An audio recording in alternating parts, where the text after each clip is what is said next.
ensem emu a na opanyini ba kwa Highlife nyom yi ni sintie nye ye ne se woye legend pa Thomas na wapa odwumade shronko ho entoma na we no eye pa Thomas Highlife night ya ebekoso enche kra Adom Kasee de echi gan I've joined to Kasee pa Thomas Highlife night no ehontoma ya wo twa se osanabo so mede toso 9 wa fimpinu ni du no miensa ne mu no wo de behehye so e wa Accra International Conference Center no wie hode na odinani ebecho bi man so Canada abro ne Adom Kasee edin komo no ode tu dwa se de brebia no Ghana de hye omani agye no nwom ho no okyeji wo mani no sapepepe no osanabo so mene so no won hwe ne mu se obeye diama wo mo on the 4th of August no never be happen.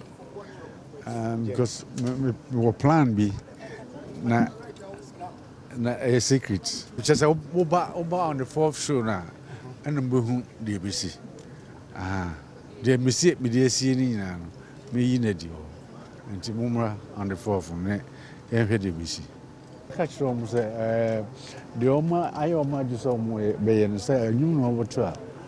On Shani na untimi ikonen. Enwachi Adom Kasee acting president Emma Musica Besa Simons and so to Chenkomo no Trebutaya pa Thomas Jumedi etechiri ye launch show be a Orbado or ye high lifetime with Pa Thomas Orbado am the 4th of August conference center na dem show no ya launching the activities be busy